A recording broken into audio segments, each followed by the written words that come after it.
tardes a todos. Les damos la bienvenida a esta sesión ordinaria de la Academia Colombiana de Jurisprudencia para hoy 20 de mayo del año en curso.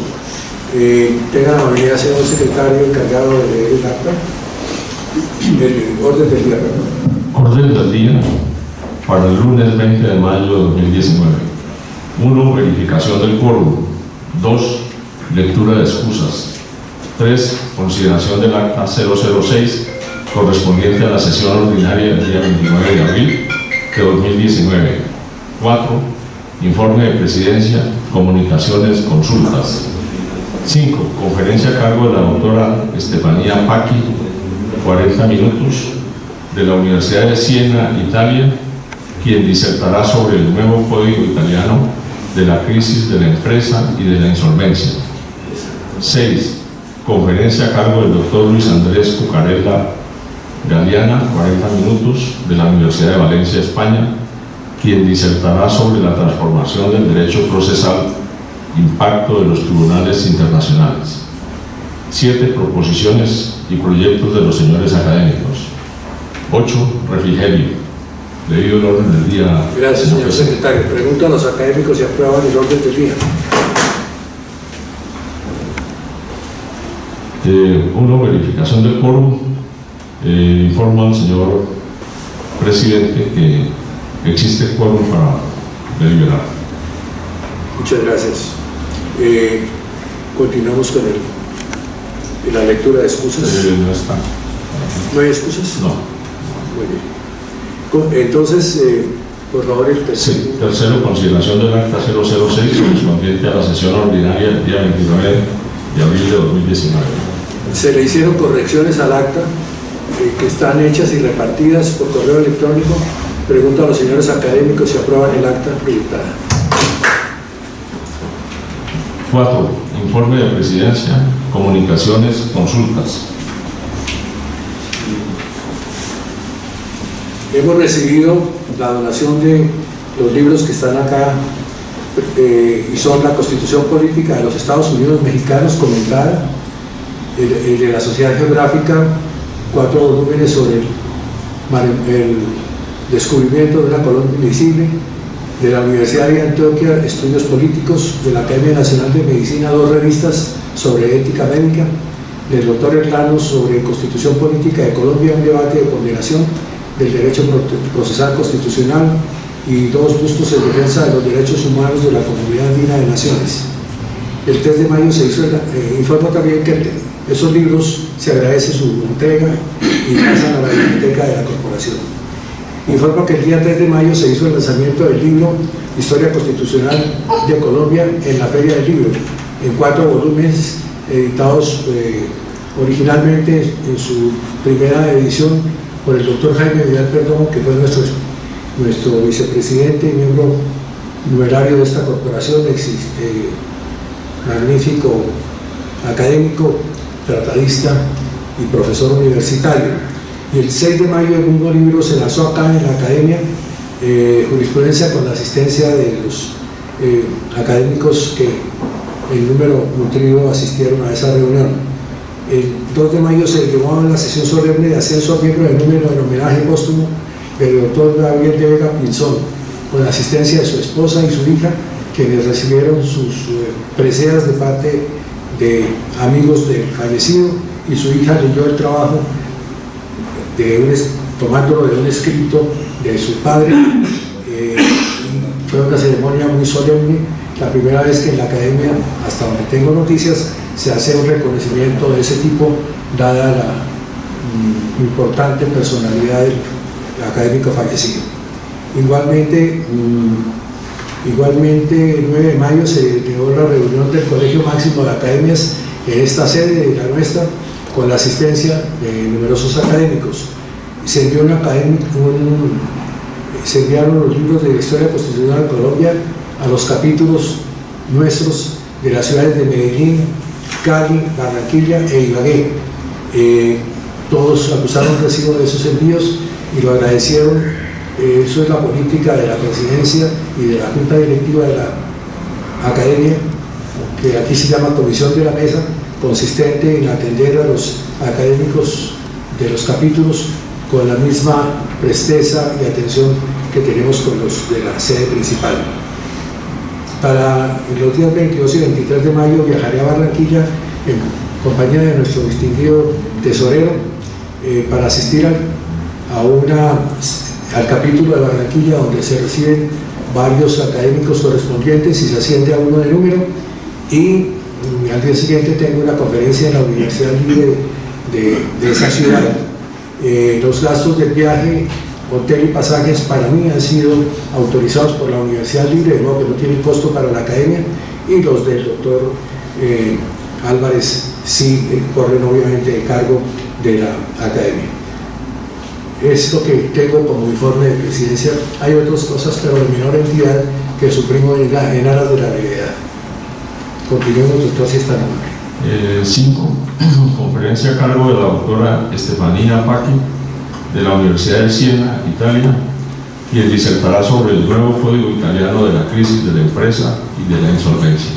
La doctora Estefanía Paqui es abogada inscrita del Colegio de Abogados de Florencia, Italia, asistente ordinaria de Derecho Comercial en la Universidad de Florencia, profesora asociada de Derecho Comercial en la Universidad de Siena, profesora de Derecho Comercial, catedrática de Derecho Mercantil en el Departamento de Jurisprudencia de la misma Universidad de Siena, directora del Departamento de Jurisprudencia de la misma universidad, presidente de la Comisión del Alto Promotor Financiero de la Toscana,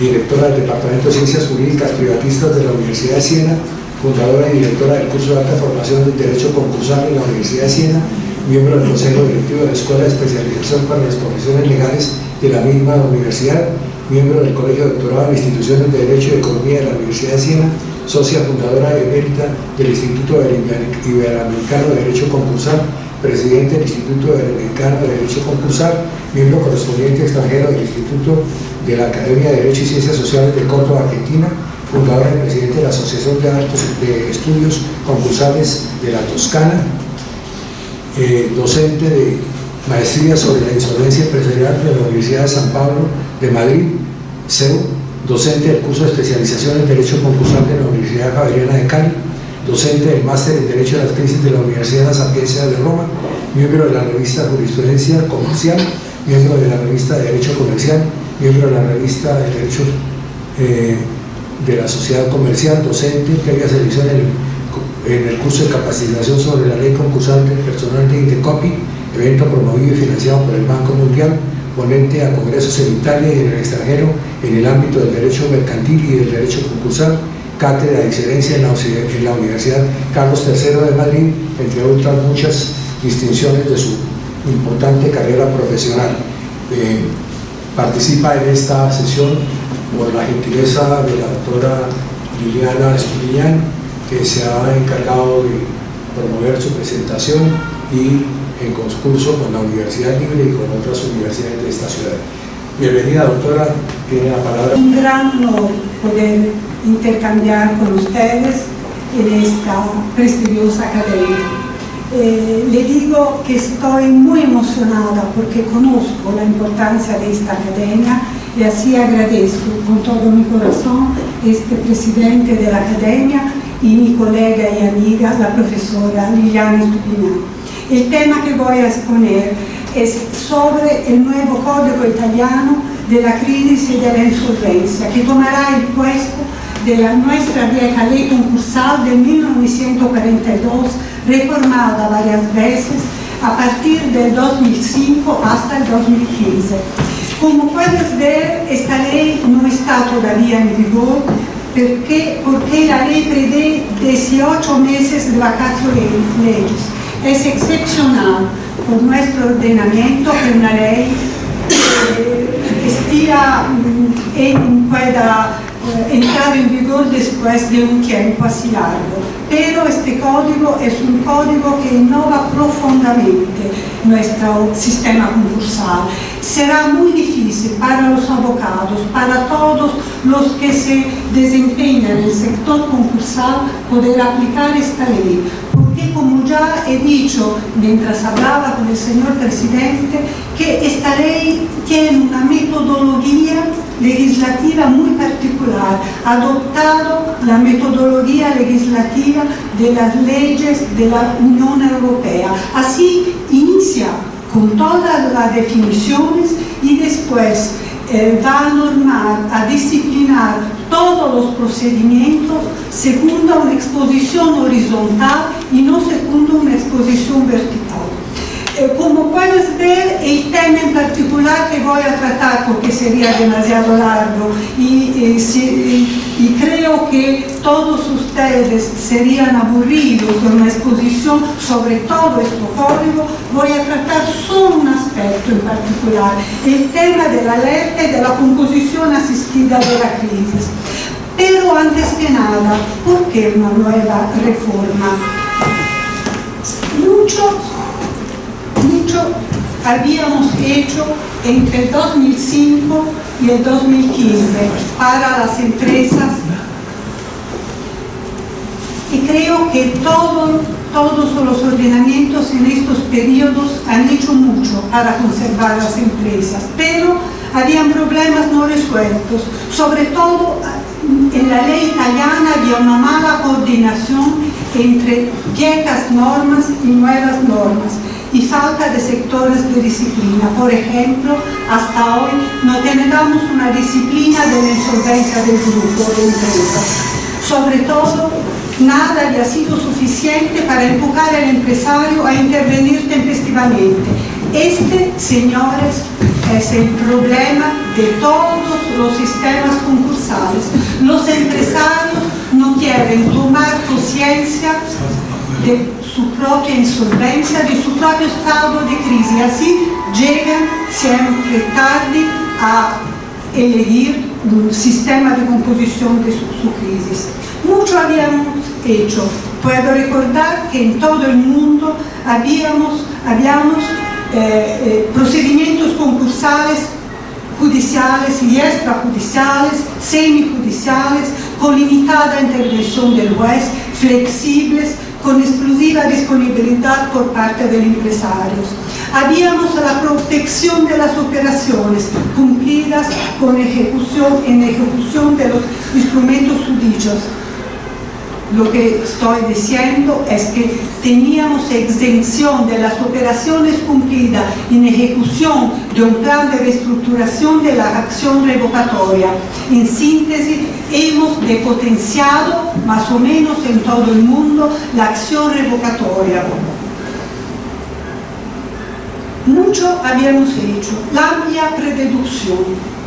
amplia prededucción para poder conseguir financiaciones cuando la empresa está en crisis y tiene necesidad de nueva finanza. Hemos reconocido el pedido de concordato en blanco. Sería la posibilidad que un empresario tiene de presentar pedido al juez para la concesión del bloqueo de las acciones ejecutivas, mientras tanto que negocia con los acreedores. En práctica, el reconocimiento de un plazo protegido para la negociación.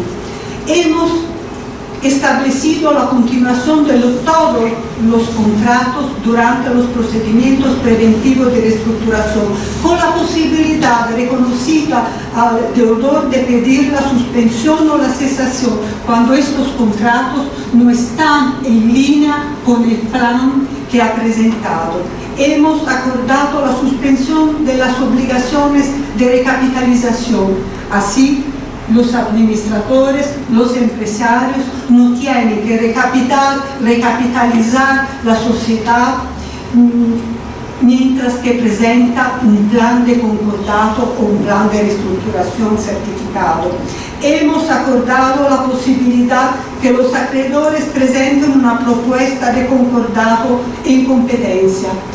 Quisiera decir que en nuestro ordenamiento la legitimación a presentar un plan de reestructuración o concordato está reconocida solo al deudor, pero los acreedores pueden, cuando el deudor ha asumido la iniciativa, presentar una propuesta en competencia. Así que claro que el deudor tiene en manos el poder, pero los acreedores lo pueden empujar a a ofrecer una suma mayor, a dar una satisfacción mejor a los acreedores. Hemos mitigado el alza sancionatorio, hemos acordado la exención de imputación por bancarrota, hemos reconocido el Fresh Start con una palabra muy fea que no se encuentra en ningún diccionario de la lengua italiana. Nosotros hablamos de esdebitazione, pero el concepto estadounidense de Fresh Start es el concepto de discharge. No obstante todo, nada ha sido suficiente para empujar al empresario a intervenir tempestivamente. El retraso es siempre un retraso muy importante. Por favor, siga en las slides. No obstante todo, el título, el retraso es siempre muy importante y el éxito raramente llega. ¿En qué dirección va nuestro código entonces? Un favor hacia las soluciones tempranas, un favor hacia la continuidad del viable business, no como beneficio para el deudor, sino como un medio idóneo para asegurar al acreedor una mayor recuperación crediticia. Se puede conservar el complejo empresarial. En Italia hay dos conceptos y dos palabras distintas. La palabra empresa, que es la actividad desarrollada por el empresario, y hay el complejo empresarial, que sería el instrumento para ejercer la actividad.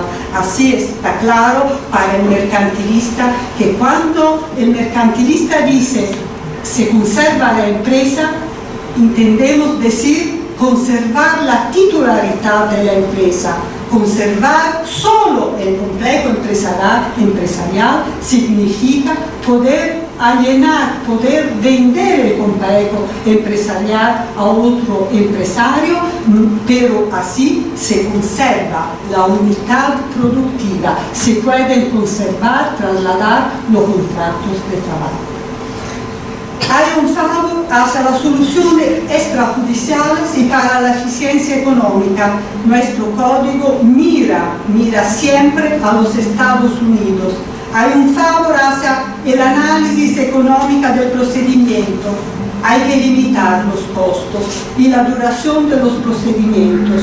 Y saben cosa ha limitado nuestro legislador: la reducción de los honorarios de los profesionales. En este momento en Italia los profesionales están muy aburridos. ¿Por qué? Porque se ven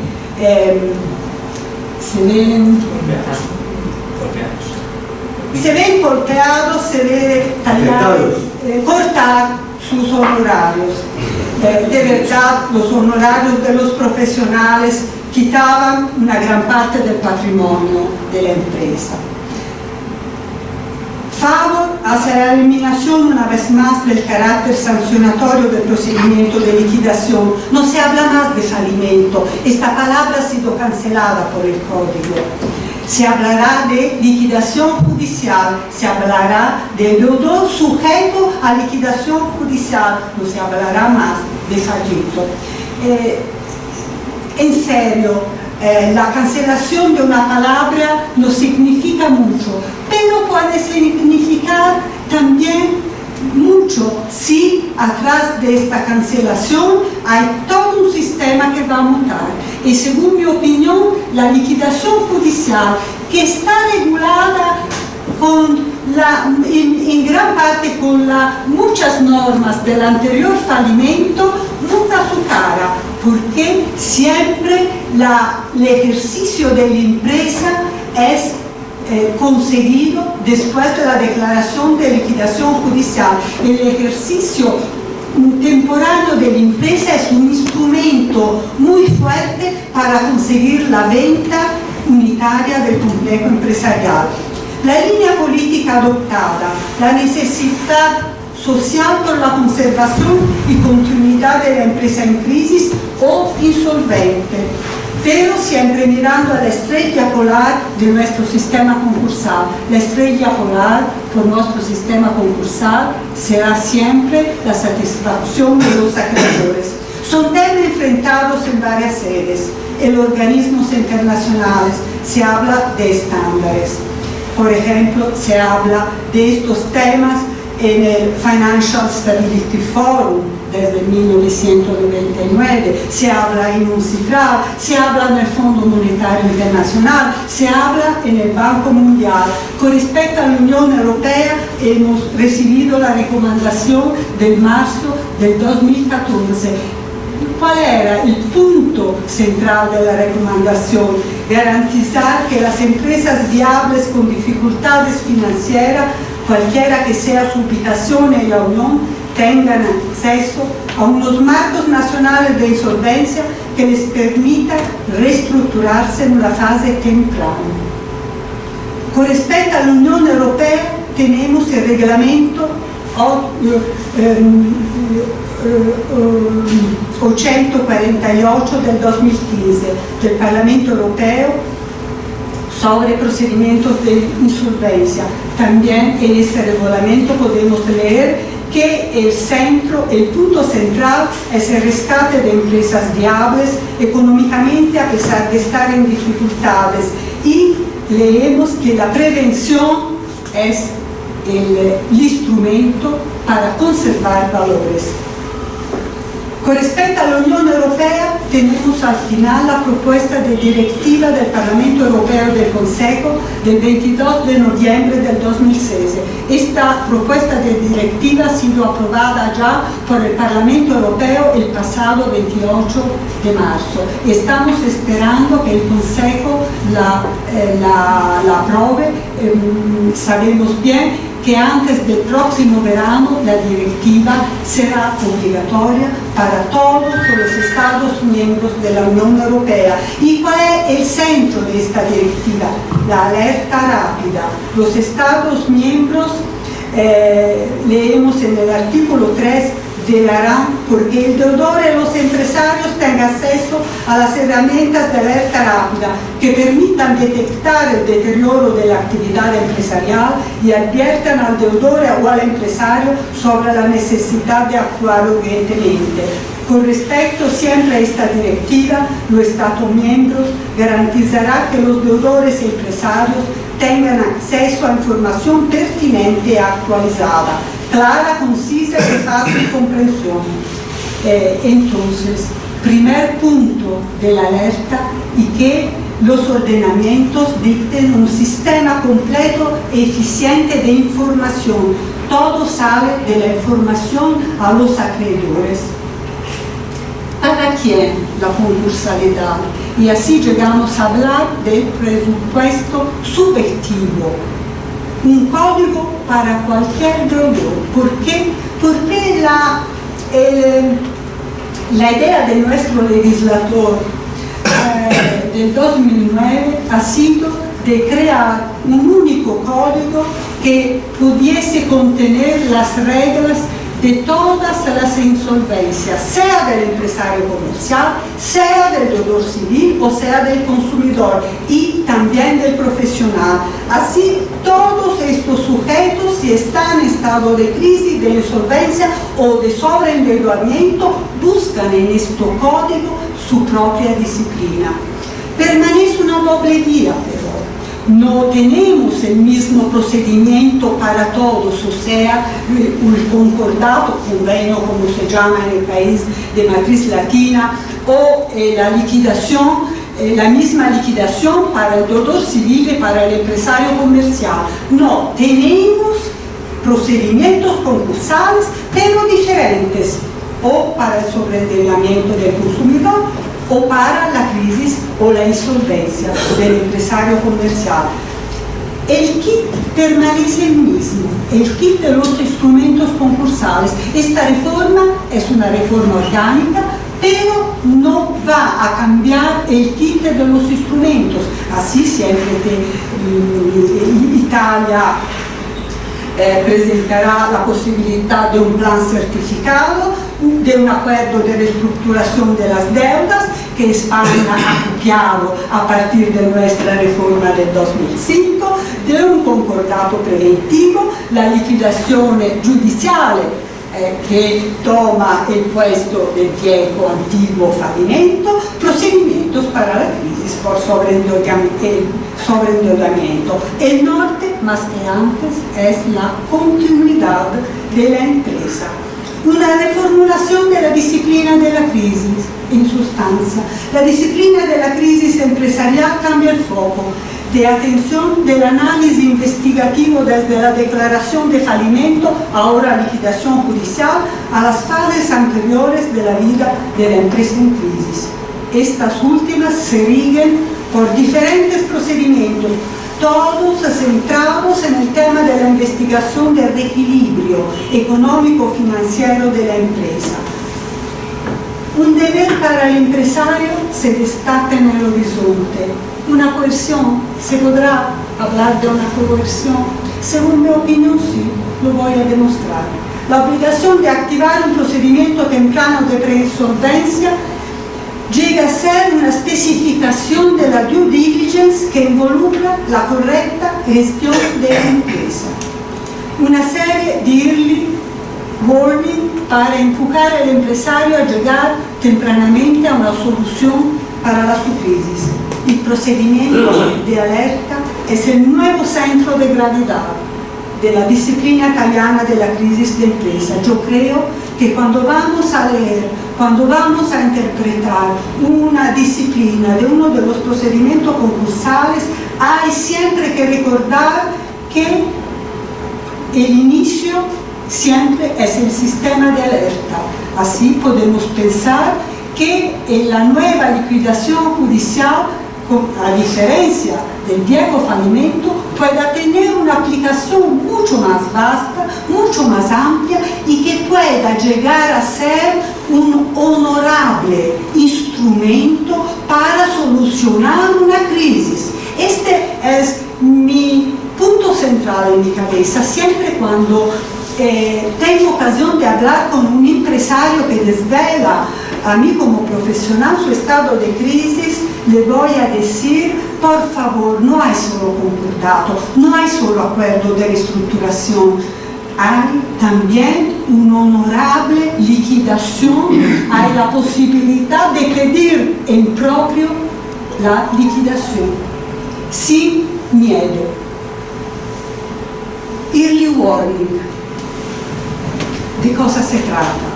La definición de early warning la podemos encontrar en la propuesta de directiva. Es un conjunto de herramientas que pueden indicar el inicio de un deterioro en la gestión de la empresa, señalándole al empresario la necesidad de actuar con urgencia. El key point de la reforma. Alerta e composizione assistita della crisi. Un tema seductor y contrastado. Un tema seductor.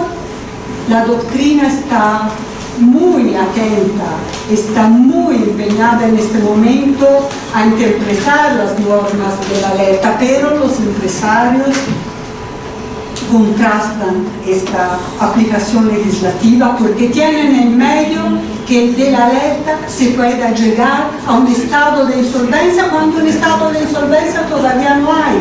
¿Por qué? Porque vamos a ver cuál es el instrumento de la alerta. En este momento, el Consejo Nacional de los Contadores Italiano está construyendo la medida de este instrumento porque se puede verificar un falso positivo, así quisiera decir, que podría llegar a la atención de los acreedores y al final del fiscal, una empresa que efectivamente no está todavía en un estado de crisis si el indicador de alerta fuese demasiado bajo. Puede llegar, pero a no ser declarado en crisis, una empresa que efectivamente está en crisis si el indicador no fuese adecuado a la dimensión de esta empresa. ¿Para cuáles empresas esta alerta? Por favor, siga en la siguiente slide. Todas las empresas comerciales y no, pequeñas en modo compatible con la estructura organizativa. También la pequeña sociedad a responsabilidad limitada tendrán el deber de constituir el colegio sindical, el consejo de los auditores, con un coste que no será indiferente para estas pequeñas empresas, medianas empresas, empresas sujetas a liquidación forzosa, no a grandes grupos de relevante tamaño, cotizadas en los mercados reglamentados o difusas en el público en medida relevante. Se trata de un proceso. La alerta, señores, es un proceso que consiste primero en interceptar tempranamente las primeras fundadas señales de crisis. Segundo, informar los órganos competentes, primero los administradores. Tercero, traducir las señales en acción útil para enfrentar la crisis, o sea, actuar y actuar tempestivamente, no actuar sea cual sea, actuar tempestivamente. Y al final, paro y zanahorias. Así, al final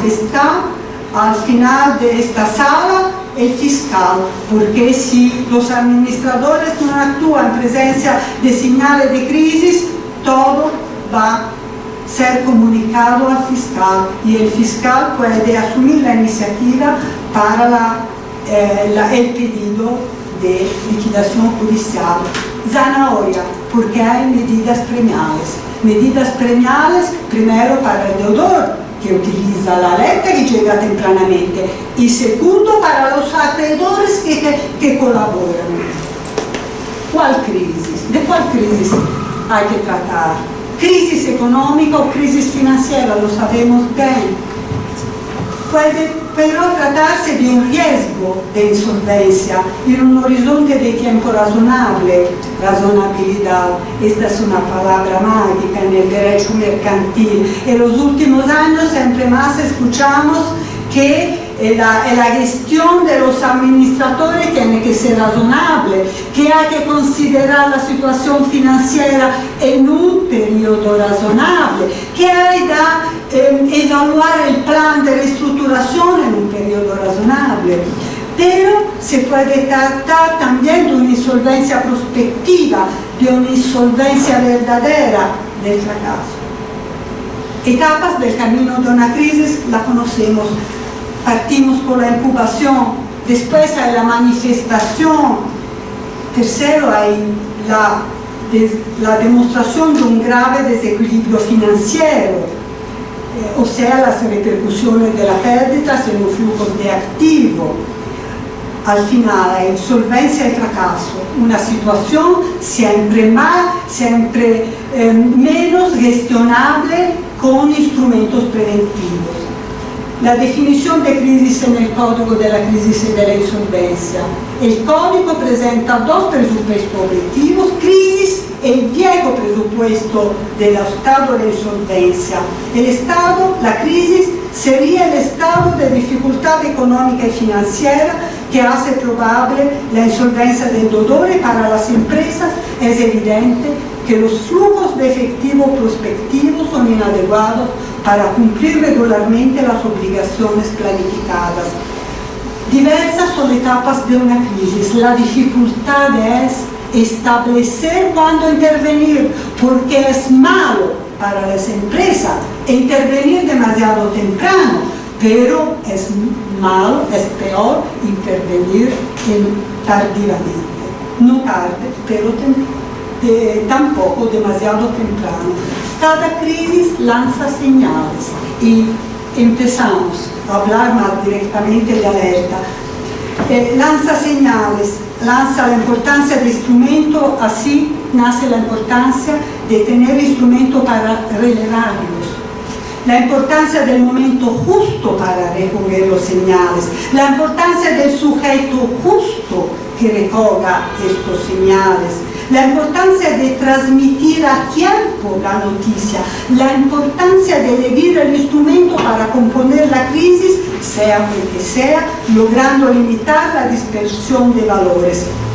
¿Qué tipo de señales de alerta prevé el Código? Prevé señales internas y señales externas. Los primeros surgen después después del análisis de un conjunto de información disponible para los sujetos que operan en el contexto de la empresa, los administradores, que sabemos bien que son los primeros. No pueden no saber los administradores.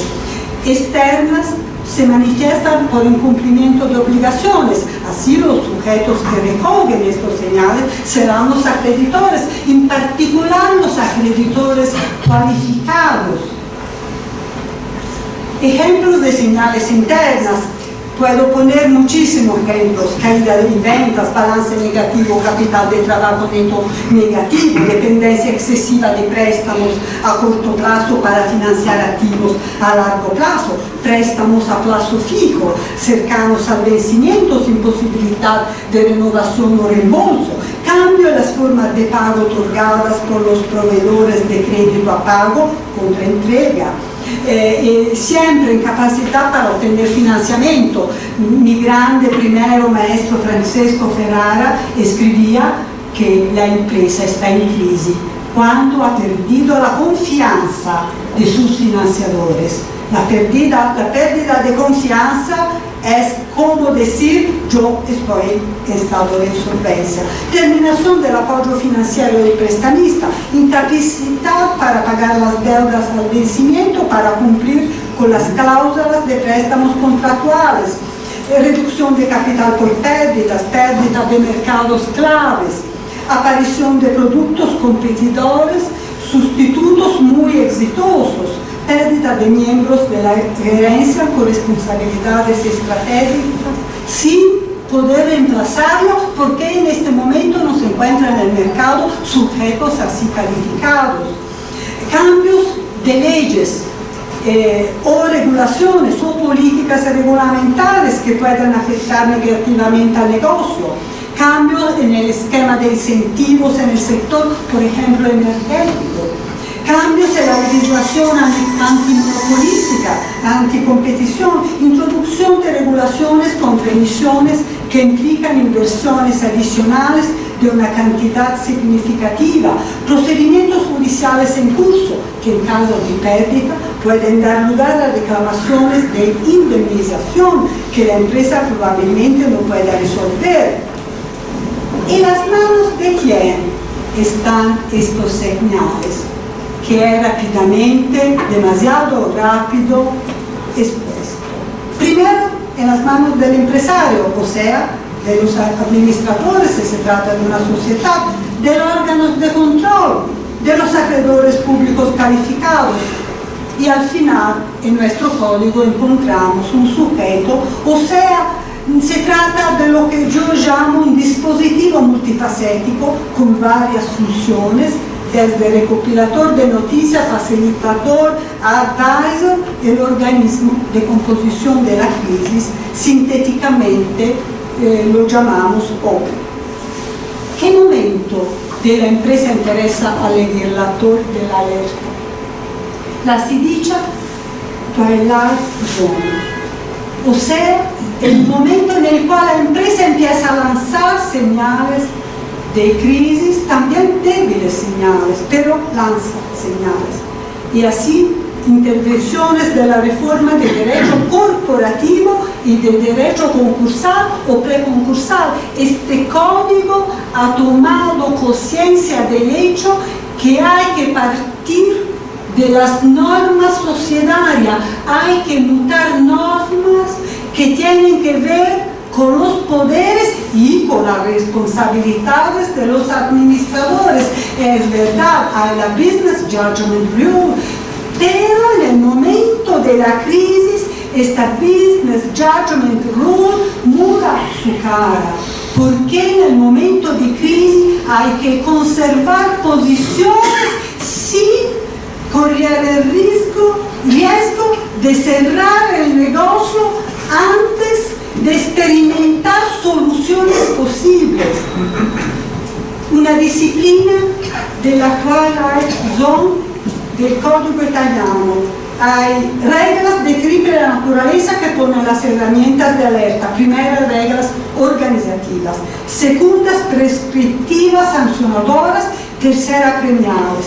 el legislador quiere atornillar a los principales protagonistas de la crisis a su responsabilidad. ¿Quién y cómo? El empresario, el órgano administrativo, que antes que nadie puede interceptar las señales de la crisis. Puede pedir primero la composición asistida de la crisis recurriendo al OCRI.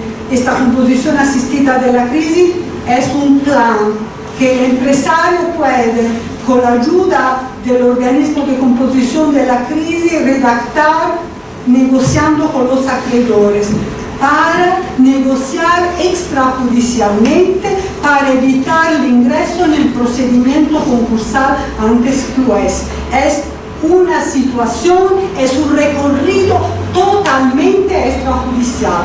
Puede, si solicitados por otro, síndicos, auditores o acreedores calificados públicos, informar sobre las soluciones identificadas, tomar las medidas que considere necesarias para superar el estado de crisis. ¿Quién tiene todavía recoger las señales? Los órganos corporativos del control, el auditor y la empresa auditora, un control sobre los administradores. Nuestra ley pone la adecuación de la estructura organizativa. Hay que poner en una sociedad, pero también en una empresa individual, estructura organizativa, administrativa adecuada, con las cuales se pueda monitorar constantemente la situación de una empresa. Este es el principal rol que en el momento de la gestión de la sociedad pertenece a los administradores, y los auditores tienen que controlar continuamente que estas estructuras administrativas sean adecuadas y que puedan cumplir con el rol que la ley le atribuye. Alerta externa. Yo hablé ya de acreedores calificados. ¿Cuáles son, según el código, los acreedores calificados que tienen que participar a este procedimiento de alerta? Los acreedores públicos, Agencia de Ingresos, Institución Nacional de Seguridad Social y agente de recaudación de impuestos. La persistencia de incumplimientos de cuantía significativa empuja el acreedor calificado a comunicar primero al órgano administrativo esta situación y, consiguientemente, a la auditoría. Y estos dos órganos tienen que tomar las decisiones necesarias, y si no la toman, los auditores tienen que comunicar al organismo de composición de la crisis. Y si, no obstante la comunicación al organismo de composición de la crisis, la sociedad nada hace, se comunica todo al fiscal. ¿Cómo se mueven los acreedores calificados? Tienen que monitorear la persistencia de incumplimiento. Esta es una obligación particularmente incisiva de advertencia e información, dado que su incumplimiento está sancionado. La sanción es muy pesada por la ineficacia de los privilegios otorgados a los créditos de los sujetos en cuestión o para los que están procediendo. La información es la piedra angular de la disciplina. Todos los que poseen informaciones sobre la existencia de la crisis están obligados a comunicarlos, primero a los administradores y al organismo de control. Y para los bancos y los intermediarios financieros, porque de verdad hasta hoy no hemos escuchado nada de los bancos y de los intermediarios financieros. La elección de nuestro legislador ha sido aquella de dejar afuera de los acreedores públicos calificados los bancos. Los bancos solo informan al cliente de los cambios, revisiones o revocación de las líneas de crédito, y también transmitirá la comunicación al órgano de control. Hay una timidez hacia los bancos por nuestro legislador. El legislador contesta que los bancos no son acreedores públicos, pero sí calificados. yo digo que son acreedores calificados, pero sabemos bien cuál es la situación actual de los bancos con el tema de non-performing loans. Y así está. Este instrumento de la alerta tendría el rol de reducir este fenómeno del non-performing loans y no de introducir los bancos entre este sistema. El cierre del círculo está en las manos del OCRI. Ya hablé del OCRI, el organismo de composición de la crisis, a sombras, pero solicita este OCRI. ¿Por qué? Hay sombras. ¿Por qué? Primero la composición. El OCRI, el organismo de composición de la crisis, está compuesto por mano del secretario general de la Cámara de Comercio. Así tendremos tantos organismos de composición de la crisis cuanto son las cámaras de comercio en Italia. Para cada situación nombrará un panel de al menos 3 expertos. Se centra en la figura central de referente del secretario general. Las tareas del OCRI son muchísimas y genera la sospecha de conflicto de interés al final, porque identifica el equipo de expertos, asiste en la negociación con los acreedores, gestiona el procedimiento de alerta preliminar, formula un plan de acción, predispone un plan económico-financiero, reorganiza la formulación del proyecto y costos para apoyarlo. La finalidad es la de llegar a la composición asistida de la crisis. El sueño de nuestro legislador es de no llegar al procedimiento judicial. El sueño sería de permanecer en el extrajudicial. Yo he leído varias veces para intentar de entender la propuesta de directiva de la Unión Europea sobre los marcos de reestructuración. Esta directiva prevé soluciones totalmente extrajudiciales, prevé que la intervención del juez sea prevista solo si hay bloqueo de las acciones executivas, si hay la posibilidad de no satisfacer todos los acreedores según la propuesta presentada, si hay una fuerte oposición por parte de un número consistente de los acreedores. En diversa manera el juez tiene que estar afuera de la puerta. Así, esta mesa preconcursal de la composición asistida de la crisis es una mesa totalmente extrajudicial. ¿Cosa puede hacer el juez? Solo conceder medidas protectivas en un tiempo bastante limitado, 3 meses, y después hay la suspensión de las obligaciones societarias, mientras que los contratos siguen. El acreedor, el tercero in bonis, no puede excepir el estado de crisis de su contraente para pedir la interrupción del contrato. Conclusión infausta. ¿Cuál será la conclusión infausta? En presencia del estado de insolvencia, si la empresa no ha hecho nada, la señalación al público ministerio, y así el público ministerio, si considera fundada la noticia de insolvencia, sin demora y en todo caso dentro de los 60 días desde la recepción, ejerce la iniciativa para la apertura de la liquidación judicial. Consecuencias y responsabilidades.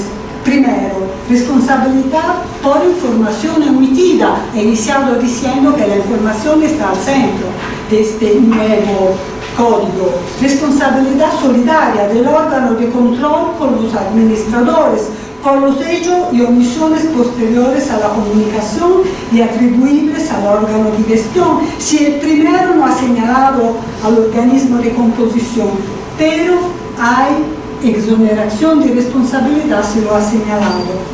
Después hay responsabilidad de los empresarios y de los órganos por falta de una adecuada reacción. Ventajas corporativas. Un diagnóstico temprano permite manejar la crisis y evitar que se vuelva insolvente, reduciendo las pérdidas para todos los accionistas de la compañía. Hay ventajas legales, hay medidas de protección, ya lo he dicho. Las medidas de protección son absolutamente necesarias para completar las negociaciones. Hay medidas de incentivo, de premios, palo y zanahorias, como ya he dicho, para el empresario y el organismo de control que recurre rápidamente al procedimiento y favorezcan su resultado positivo. Hay sanciones para el empresario que obstaculiza o no recurre al procedimiento, bancarrota sencilla. Conclusiones, luces y sombras. Hay pocas luces y algunas sombras. Luces. Seguro el legislador italiano intenta empujar al empresario, un estímulo para el empresario, una responsabilización, pero también de los acreedores públicos calificados. Yo siempre pienso que los acreedores tienen que hacer los acreedores. Muchas veces yo veo que los acreedores no interpretan correctamente su rol. Por ejemplo, muchas veces los acreedores podrían pedir la quiebra, perdón si utilizo también una vieja palabra, y no la piden. ¿Por qué? Porque esperan siempre de recibir su pago. Hay una responsabilización así de ellos, hay una intervención de los controladores. Los controladores no son más pasivos controladores, tienen que ser activos, tienen que denunciar la ineficiencia o los errores de los administradores. Las sombras. No se toma el toro por los cuernos. El problema del monopolio de la iniciativa. Yo creo, como creía el presidente Rordorf, el presidente de la Comisión de Reforma, pero después el código es hijo del gobierno, el presidente Rordorf pensaba que si hay insolvencia, también cuando la insolvencia no es reversible, hay la posibilidad de un concordado, los acreedores podrían pedir el concordado, pero seguimos en un cuadro donde el empresario permanece en su posición de dueño de la empresa y el derecho civil entra en rota de colisión con el derecho concursal. Porque si nosotros estamos intentando de buscar una solución eficaz para prevenir las crisis y para reestructurar empresas, hay que dejar la norma que permanece solo en las manos del deudor la posibilidad de pedir procedimientos preventivos. Este será seguramente un salto de calidad, pero si no hacemos estos saltos, yo creo que el recorrido será muy breve y no tendrá alguna eficacia. La identificación del momento en que la empresa entra en crisis y la definición de este concepto es delicada. ¿Por qué? Porque en el código de la crisis veo al final que no hay una gran diferencia entre el concepto de crisis y el concepto de insolvencia. Y lo que me pone dubiosa es que la empresa en estado de insolvencia pueda recurrir a un procedimiento de reestructuración. Yo siempre he visto que si hay insolvencia no hay posibilidad de reestructuración, pero el legislador italiano permanece en esta doble vía. Vamos a ver que la directiva europea sobre los marcos de reestructuración prevé solo el estado de crisis, el estado inicial, el peligro de insolvencia, no la insolvencia verdadera. Así, Italia será constreñida a partir del 2020, cuando todos los Estados miembros serán constreñidos a aplicar la directiva, a modificar una vez más nuestra ley, y así tendré la posibilidad de regresar a Colombia a hablar de nueva ley. Pero ya le digo que tenemos una ley de corrección de este código. Claro que la corrección podrá ser dirigida solo a las normas, porque hay parte de la ley delega que no ha sido aplicada, pero la corrección, ustedes saben bien, de OpenBee, que pueden intervenir solo sobre la parte de delega que ha sido tomada, actualizada por el legislador. El rol de los bancos. Hay sombras sobre el rol de los bancos que no son participantes activos, y al final hay mucha sombra sobre este dispositivo multifacético que es el organismo de composición de la crisis. ¿Funcionará? No lo sabemos. Una apuesta de nuestro legislador, seguro. Este código es una apuesta de nuestro legislador. Lo cierto es que estamos todavía en el fango de una crisis global.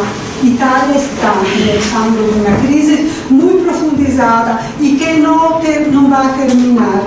Y por lo que me concierne, estoy contenta, retomando algunas palabras de Oscar Wilde, que algunos estén intentando mirar hacia las estrellas.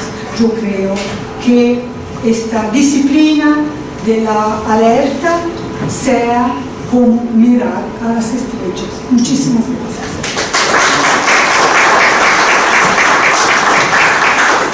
Felicitaciones. Conferencia a cargo del doctor Luis Andrés Bucarela Ana, de la Universidad de Valencia, España, quien disertará sobre la transformación del derecho procesal, impacto en los tribunales del tratamiento. Una breve referencia a su currículum vitae. Luis Andrés Bucarela Galeana, catedrático de Derecho Procesal de la Facultad de Derecho de la Universidad de Valencia, España. Premio extraordinario de licenciatura, doctor en Derecho por la Universidad de Bolonia, Italia, y por la Universidad de Valencia, España. Premio extraordinario de su doctorado. Profesor especializado en Derecho Procesal Civil, Procesal Penal y Procesal Constitucional. En pregrado y posgrados impartidos en la Universidad de Valencia y otras universidades de Argentina, México, Perú, Brasil y Colombia. Profesor Erasmus de la Facultad de Derecho de la Universidad degli Studi de Pavía, Italia. Conferencista internacional en Panamá, Colombia, Argentina, Paraguay y México, entre otros países. Ha publicado varios libros como autor y también en coautoría y numerosos artículos científicos en revistas especializadas. Tiene obras publicadas en Italia, España, El Salvador, Nicaragua, Uruguay, Argentina, Colombia, México, Panamá, Paraguay y Brasil. Profesor honorario de la Universidad Continental del Perú, miembro del Consejo Editorial de revistas jurídicas publicadas en España, México y Brasil, entre otros. Miembro del Instituto Iberoamericano de Derecho Procesal de la Asociación Española de Profesores de Derecho Procesal, de la Asociación Colombiana de Derecho Procesal Constitucional, de la Asociación Mundial de Justicia Constitucional, donde usted ostenta una de sus vicepresidencias, y de otras importantes entidades de significación internacional. Bienvenido, doctor Bucarela, esta es su casa, tiene la palabra. Excelentísimo señor presidente de la Academia Colombiana de Jurisprudencia, excelentísimos académicos también de esta academia y excelentísima académica Liliana Estupiñán, muchas gracias a todos ustedes por la hospitalidad y por la ocasión que me brindan de intervenir esta tarde o esta noche ya con ustedes en este magno evento. Para mí es un honor siempre volver a mi querida Colombia y sobre todo también es un honor añadido este año poder estar conferenciando con ustedes. Doy también la bienvenida y el agradecimiento a aquellas personas que no son miembros de la Academia pero que nos acompañan también hoy en este evento. El objeto de mi intervención es analizar con ustedes cómo el concepto clásico de lo que es el derecho procesal como derecho vinculado a la soberanía de un Estado entra en crisis sobre todo a partir del fin de la Segunda Guerra Mundial, sobre todo en el ámbito del continente europeo del que procedo y al que voy a ir haciendo referencia en mi exposición. Pero para poner de manifiesto cómo se produce esa crisis, cómo se produce esa transformación, porque en realidad las crisis son transformaciones, me van a permitir que brevemente me remonte a la teoría de la división de poderes y a cómo se fragua el concepto clásico de justicia en las revoluciones liberales burguesas de finales del siglo XVIII y del XIX. Con ese concepto clásico de justicia llegaremos al estallido de la Segunda Guerra Mundial, en donde, como les señalo, ese modelo clásico se resquebraja y empieza a cuestionarse cómo se ha concebido históricamente la justicia y cómo se ha concebido el derecho procesal como algo vinculado exclusivamente al ámbito territorial de un Estado. Ya les anticipo que desde el ámbito de la Unión Europea se están produciendo importantes incidencias en el ámbito de la regulación procesal de los Estados parte y que también el Tribunal de Justicia de la Unión Europea está jugando un papel relevante en la depuración del ordenamiento interno nacional de aquellas normas procesales que no respetan el derecho superior, que es el derecho de la Unión Europea. Pero como les digo, voy por partes. Les señalaba hace un momento que con Montesquieu se formula la famosa teoría de la división de poderes como una reacción frente a la concentración del poder en manos del monarca absoluto. La conocen ustedes de sobra, pero la propuesta de Montesquieu era repartir el poder para garantizar la libertad de la siguiente manera. El poder ejecutivo se iría en su caso en manos de la nobleza, el poder legislativo en manos de la burguesía y el poder judicial en manos del pueblo, que actuaría a través de tribunales populares que se constituirían ocasionalmente para el enjuiciamiento de delitos y para la resolución de controversias en el ámbito del derecho privado. Es muy simplificada este planteamiento, pero quiero que caigan en la cuenta de que en esta concepción, cuando luego se lleva a la práctica tras las revoluciones burguesas del siglo XVIII y XIX, al Poder Judicial se le está dejando en un segundo plano. Los otros dos poderes del Estado son los poderes fuertes, pero fíjense lo que les he señalado. Las funciones que se le quiere encomendar a la justicia es resolver los conflictos de derecho privado, e imponer las penas por delito. Es cierto que en una sociedad es importante y relevante que se respete la legalidad penal, es verdad. También es cierto que si las partes en conflicto en el ámbito civil o mercantil no logran un acuerdo, es conveniente, necesario y oportuno que acudan a la jurisdicción para que se resuelvan esas diferencias. Pero fíjense, como a la justicia se le está dejando fuera del juego político. En ningún momento, en estos siglos XVIII y XIX e incluso principios del XX, estamos hablando de que la administración pública esté sometida a control jurisdiccional. Es decir, el Poder Ejecutivo es inmune a la jurisdicción. Y ha costado mucho someter a control de legalidad y a control por parte de los tribunales las actuaciones administrativas. Y lo mismo ocurre con las disposiciones o normas emanadas del Parlamento. El Parlamento, en esta concepción clásica liberal burguesa, también es inmune a la jurisdicción. Es cierto que estas revoluciones llevan de la mano la aprobación de una serie de constituciones, pero no se articulan mecanismos efectivos para garantizar la supremacía de la Constitución frente al resto de normas del ordenamiento jurídico. Es a finales, o mejor dicho, en el periodo de entreguerras, cuando se empieza a cuestionar en Europa esa idea y a la necesidad de someter también a control de constitucionalidad las normas emanadas del Parlamento. Pero bueno, quiero dejar hablado esas cuestiones para centrarme en lo que les señalaba hace un momento. A la justicia se le está queriendo encomendar dos funciones importantes en el seno de una nación, como son la resolución de conflictos de derecho privado, así como también el enjuiciamiento de hechos aparentemente delictivos. Me van a permitir que invierta el orden para referirme brevemente a la cuestión criminal, que es la que, como digo, voy a tratar brevemente para dejarla inmediatamente a un lado y poder aterrizar así en el análisis de las cuestiones relacionadas con los conflictos en materia civil y mercantil, que son los que me ocupan esta noche. En relación con la justicia criminal, fíjense que esa concepción clásica liberal burguesa, esa concepción con la que se gesta y nace la justicia en los siglos XVIII y XIX y principios del XX, es una justicia penal limitada a las fronteras territoriales de los estados. Es decir, estamos hablando de que cada estado es soberano de juzgar los delitos cometidos en su territorio.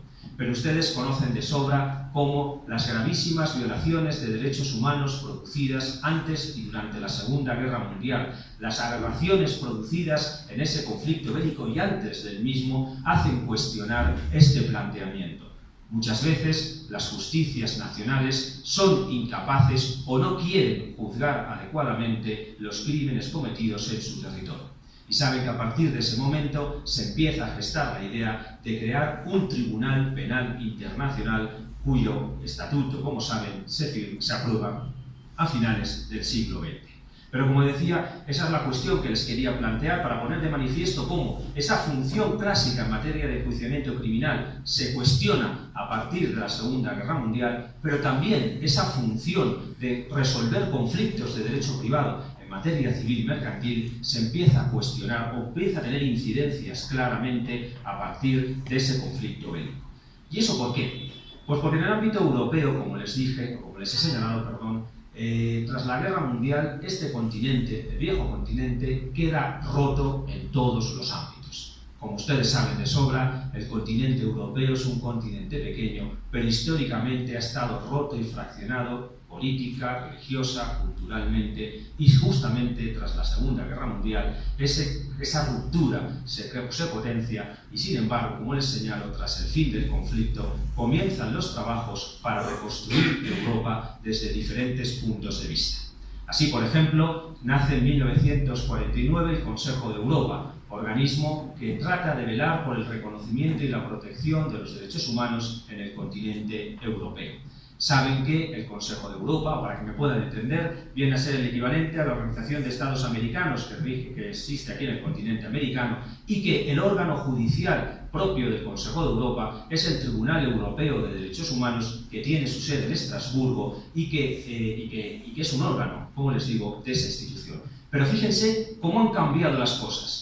Una justicia limitada a las fronteras territoriales de los Estados ya no es suficiente cuando hablamos de proteger los derechos humanos de las personas. Y nace en el continente europeo la primera experiencia de protección internacional o supranacional de derechos humanos, que, como saben, cronológicamente después implicó el nacimiento del sistema interamericano y, más recientemente, el sistema africano.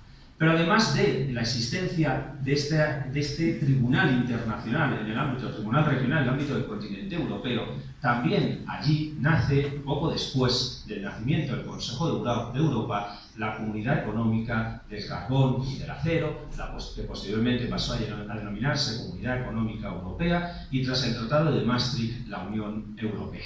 Creo que esto es muy interesante que ustedes como americanos lo conozcan, en la medida en que desde que la Unión Europea ha ampliado su horizonte, desde el momento en que la Unión Europea ya no tiene como finalidad única la creación de un mercado común, sino el establecimiento de un espacio de libertad, de seguridad y de justicia, en donde empezamos a hablar de regulación en materia de derechos humanos, o donde empezamos a hablar de cuestiones relativas a la resolución de conflictos en el ámbito del derecho privado, nos encontramos con que la realidad evoluciona y la realidad cambia. Y ese derecho procesal, como les decía al principio de mi intervención, que está limitado a la soberanía del Estado, donde cada Estado ha regulado cómo se juzga en su país, se empieza a resquebrajar esa idea desde el momento en que nace la Unión Europea, o mejor dicho, desde el momento en que la Unión Europea amplía sus horizontes y desde el momento en que el Tribunal de Justicia de la Unión Europea empieza a desempeñar funciones semejantes a las de un Tribunal Constitucional Europeo. Y si me permiten, estos son los dos pilares sobre los cuales voy a voy a dedicar el tiempo que me queda de mi exposición para desarrollarles y compartir con ustedes estas ideas que estoy analizando, poniendo sobre la mesa hoy aquí delante de ustedes. Les decía hace un momento que la Unión Europea ha ampliado su horizonte. Ya no estamos hablando simplemente de un mercado común, ya no estamos hablando de libre circulación de mercancías, sino que estamos hablando de libre circulación de personas, de adopción de una moneda única, de creación de un espacio de libertad, seguridad y justicia y de regulación en diferentes ámbitos. Desde el año 2000, por ejemplo, la Unión Europea ha incorporado a sus tratados constitutivos la Carta de Niza de Derechos Humanos. Fíjense lo que les estoy diciendo, algo que no era connatural al nacimiento de la Unión Europea, puesto que esto de los derechos humanos no es algo que va vinculado a las cuestiones económicas y a la reconstrucción del continente tras el fin de la Segunda Guerra Mundial, se incorpora al Tratado Constitutivo del Consejo de Europa. Y eso tiene importantes implicaciones desde un punto de vista procesal. Y les pongo un ejemplo. En esa década de 2000, la Unión Europea aprobó diferentes directivas para garantizar la igualdad efectiva entre mujeres y hombres. Permítanme que me detenga un momento y les haga una aclaración.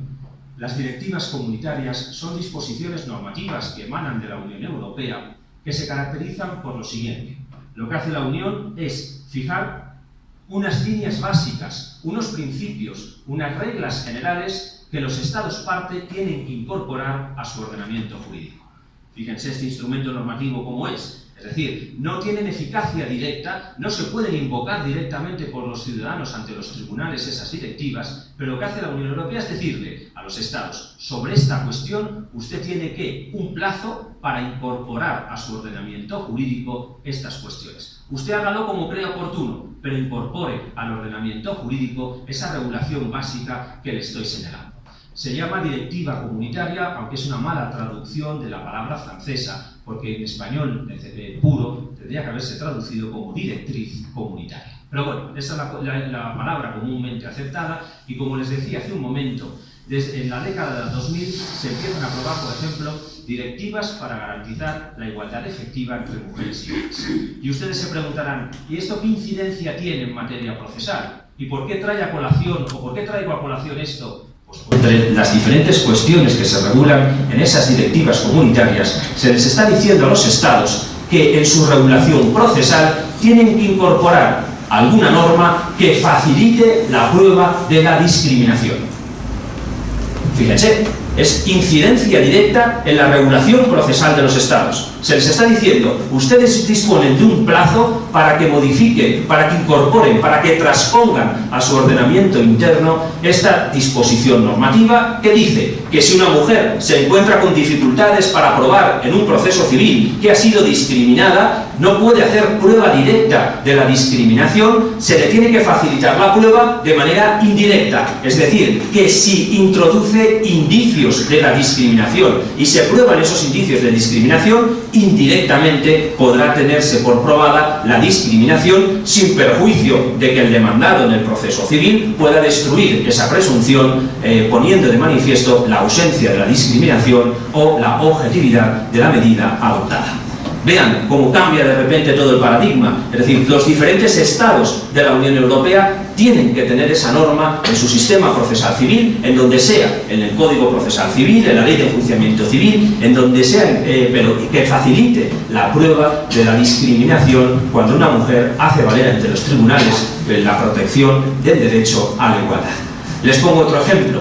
En el año 2008 se aprobó la Directiva 52 para la resolución de conflictos, para el recurso a la mediación y la resolución de conflictos en materia civil y mercantil. Fíjense, otra cuestión procesal a la que la Unión Europea le está diciendo a los diferentes estados parte que tienen que incorporar a su ordenamiento jurídico una serie de nociones o cuestiones básicas. Insisto, la directiva no establece la regulación completa de las diferentes cuestiones, simplemente sienta unas bases y fija un plazo para que los Estados parte modifiquen o transpongan, mejor dicho, esa disposición internacional o europea al ámbito interno. Pues bien, son diferentes cuestiones las que se regulan en la directiva comunitaria en materia de resolución de conflictos recurriendo a la mediación en asuntos civiles y mercantiles, pero les señalo básicamente y principalmente tres. En primer lugar, desde Europa se les dice a los Estados parte que si se quiere articular la mediación como un instrumento realmente alternativo y eficaz al proceso, tienen que garantizar que, si las partes en conflicto deciden acudir a la mediación, queden suspendidos los plazos de prescripción y caducidad de las acciones judiciales. Ese es un principio básico de la Directiva 52 de 2008 de la Unión Europea en materia de mediación para la resolución de conflictos transfronterizos en asuntos civiles y mercantiles. Segundo aspecto que me gustaría destacar: si se recurriera a la mediación, también los Estados parte, está señalando la directiva, tienen que garantizar el deber de confidencialidad del mediador. Hay que articular mecanismos que protejan y que garanticen que la mediación sea efectiva, articulando, como les digo, un deber de confidencialidad del mediador.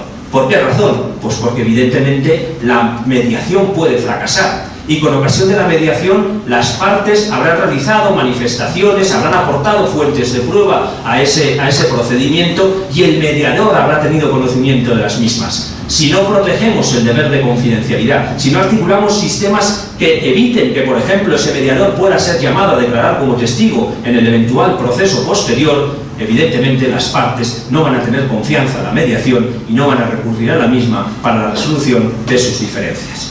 O tercera idea también importante que exige la directiva que los Estados parte transpongan, y es que si las partes recurrieran a mediación y lograran un acuerdo, ese acuerdo de mediación debe tener fuerza ejecutiva, es decir, debe permitir el acceso a la ejecución forzosa. Ustedes, Estados parte, articúlenlo como quieran, reconózcanle o atribúyanle fuerza ejecutiva como quieran, como se ha hecho en España, por ejemplo, recurriendo a elevación a escritura pública, pero háganlo como quieran, pero lo importante es que el acuerdo de mediación tenga fuerza ejecutiva si queremos convertir la mediación en un instrumento alternativo y eficaz al proceso.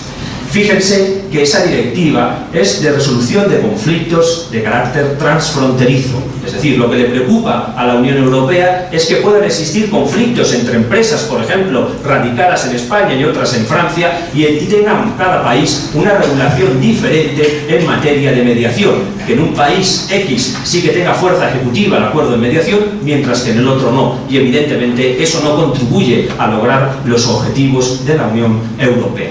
Pero lo importante es que esta directiva ha tenido una fuerza expansiva impresionante. ¿En qué sentido? Pues en el sentido de que las partes, o los Estados parte, como les digo, tenían solamente obligación de regular la mediación para la resolución de conflictos en materia transfronterizas o conflictos transfronterizos, pero sin embargo se ha aprovechado la transposición de esta directiva al ordenamiento interno de los diferentes Estados para aprobar leyes generales de mediación para resolver conflictos en materia civil y mercantil, tanto transfronterizos como nacionales. Es decir, se ha conseguido por esta vía una homogeneización de los ordenamientos jurídicos nacionales en materia procesal en relación con la mediación como fórmula de resolución de conflictos. Les llamo la atención, y ahora abriré el otro bloque, pero demos la vuelta atrás, miremos hacia atrás y veamos la situación como estaba históricamente en la década de los 50, los 60, o cómo ha estado históricamente en el sentido de que cada Estado regula el proceso o los medios o el acceso a la jurisdicción como lo considera oportuno. Sin embargo, nos encontramos con que en 2019 ya no es así. Es decir, en el seno de la Unión Europea es verdad que los Estados en principio regulan el proceso y el acceso a la justicia como consideran oportuno, pero es evidente que hay aspectos como la protección de los derechos de las personas, como la mediación y otros más que podrían señalarse en materia de consumidores, por ejemplo, que están obligando a que exista homogeneización entre los diferentes Estados, entre los diferentes ordenamientos de los distintos Estados de la Unión Europea. Pero hay un último aspecto que también me gustaría analizar con ustedes y que creo que tiene extraordinario interés. La Unión Europea tiene también un órgano jurisdiccional propio, que es el Tribunal de Justicia de la Unión, que está radicado en Luxemburgo. Este órgano jurisdiccional está desempeñando en la práctica, como les decía hace un momento, funciones semejantes a las de un Tribunal Constitucional Europeo. No se le llama así, pero ahora entenderán por qué. Una de las diferencias importantes entre el Tribunal de Justicia de la Unión y el Tribunal Europeo de Derechos Humanos, que como les he dicho son órganos distintos de distintas instituciones, es el acceso a los mismos. En el caso del Tribunal Europeo de Derechos Humanos, las personas, las víctimas, los grupos de víctimas o las organizaciones no gubernamentales tienen legitimación activa para demandar a un Estado por violación de derechos humanos. Fíjense que aquí hay una importante diferencia entre el sistema europeo y el americano de protección de derechos humanos. En el caso, puesto que como saben ustedes mejor que yo, en el caso del sistema interamericano, la víctima puede presentar su denuncia ante la comisión, pero es la Comisión Interamericana la que finalmente decide presentar la demanda ante la Corte Interamericana. Pero como les decía, el Tribunal Europeo es un órgano ante el que las personas podemos acceder directamente. Sin embargo, el Tribunal de Justicia de la Unión Europea no es un tribunal para el acceso de las personas, es un tribunal que permite el diálogo con los órganos jurisdiccionales nacionales. En el año 1978 dicta una sentencia, la sentencia del caso Cimental, que creo que es extraordinariamente interesante que brevemente les haga referencia al planteamiento general, puesto que la música que suena en esa sentencia les va a sonar. El Tribunal de Justicia de la Unión Europea, de la Comunidad Económica Europea, denominado entonces, en ese año, si bien ya había una sentencia precedente, afirma que los jueces nacionales son garantes de la supremacía del derecho comunitario y que en el caso en el que se encuentren con que tienen que aplicar al caso concreto una norma interna que no respeta el derecho de la Unión Europea, el derecho convencional, pueden dejar de aplicar esa norma o deben dejar de aplicar esa norma porque es contraria al derecho superior, que es el derecho de la Unión, y si tuvieran dudas pueden suspender el proceso y plantear la duda de convencionalidad o la duda de adecuación al ordenamiento jurídico europeo ante el Tribunal de Justicia de la Unión Europea. Fíjense cómo se está previendo un mecanismo de diálogo entre los jueces nacionales y el Tribunal de Justicia de la Unión Europea, pero antes de llegar a ese mecanismo de diálogo les llamo la atención de una cosa. Les decía hace un momento que esa música puede que les sonara.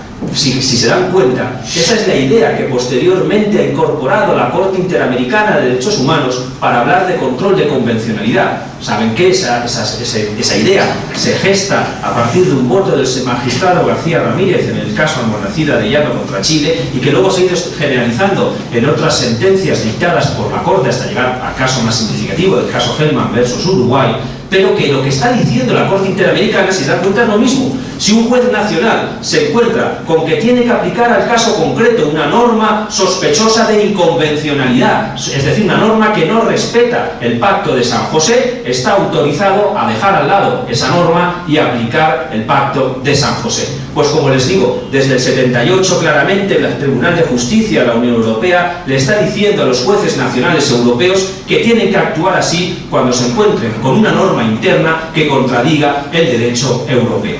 Ahora bien, como les digo, cabe esa posibilidad de diálogo entre los jueces nacionales y el Tribunal de Justicia de la Unión Europea, y por esa vía el Tribunal de Justicia de la Unión Europea controla, verifica que el derecho interno respete el derecho comunitario. Y si no respeta el derecho interno, el derecho comunitario, así se declara, y evidentemente con esa función asume un rol parecido a la de un tribunal constitucional, puesto que está garantizando que el derecho superior, que es el comunitario, sea respetado, obligando al Estado parte a eliminar el derecho interno, que es inconvencional, el derecho interno que no respeta el derecho europeo.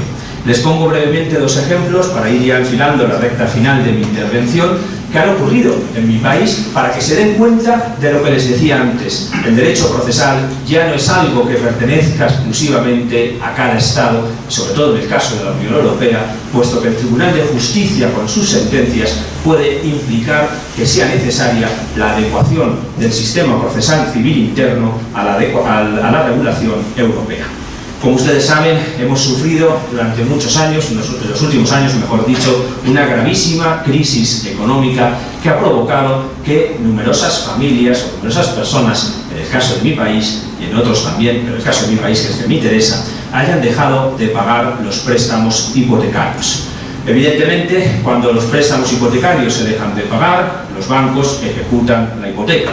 Y a raíz de la crisis económica se empezaron a generalizar o a extender los procesos de ejecución hipotecaria, y con esa generación y el drama personal y familiar que se generó, nos encontramos con que diferentes jueces nacionales españoles se encontraron con la duda de si el derecho procesal civil español en materia de ejecución hipotecaria respetaba el derecho comunitario en materia de protección de consumidores y usuarios. Y les pongo dos ejemplos.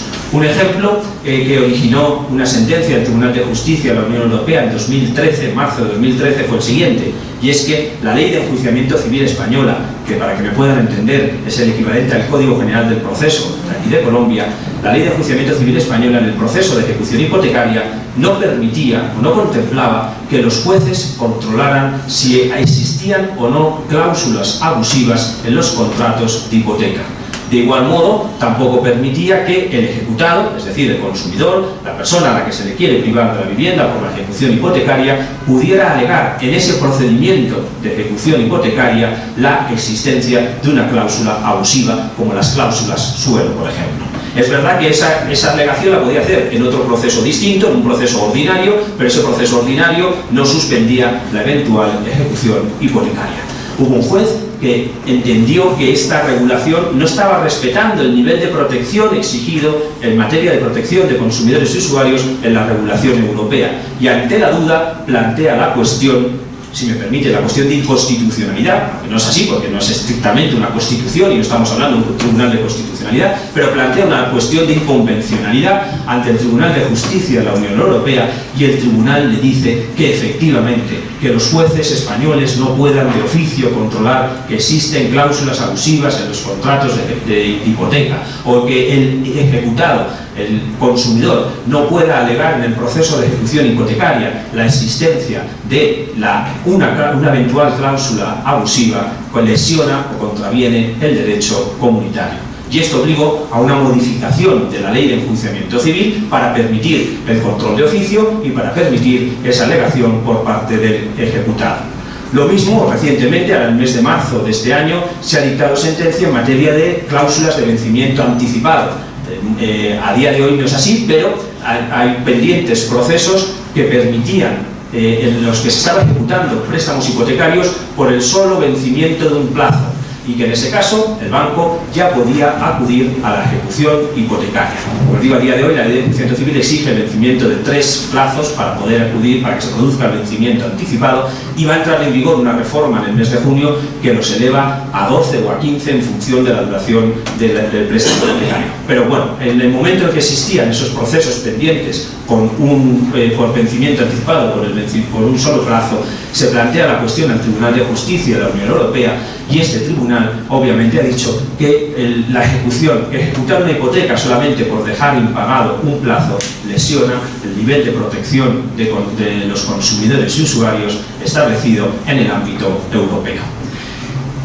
Comenzaba mi intervención haciendo referencia a una referencia histórica, a cómo se gesta un modelo de justicia que las décadas que hemos vivido han puesto en evidencia que entró en crisis. Una justicia que no permite un control de constitucionalidad, o un modelo de justicia a la que no se atribuye un control de constitucionalidad, un modelo de justicia que no permite que se puedan juzgar delitos más allá de las fronteras del Estado, o un modelo de justicia de espaldas a los derechos humanos. Es un modelo clásico liberal que entra en crisis tras la Segunda Guerra Mundial. Pero lo importante, y en relación con el tema que me ha ocupado en mi exposición, les he querido compartir cómo ese proceso de integración europea en el que estamos inmersos, y que por desgracia en ocasiones se cuestiona, ha permitido que los diferentes estados de la Unión hayamos homogeneizado nuestro ordenamiento jurídico en diferentes ámbitos, y que estamos, en definitiva, a pasos muy pequeños, intentando avanzar para construir una Europa mejor, a pesar de las grandes dificultades que tenemos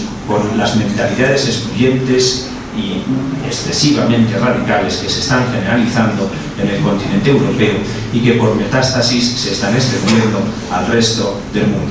Construir una sociedad mejor exige que, evidentemente, en el ámbito de Europa construyamos una sociedad mejor, y públicamente me gustaría, obviamente, en la medida que incluso los ciudadanos europeos estamos convocados el domingo próximo a votar en las elecciones al Parlamento Europeo, manifestar mi apoyo a la Unión Europea, aun cuando tiene, obviamente, muchas falencias y muchos aspectos que corregir. Muchas gracias por su atención.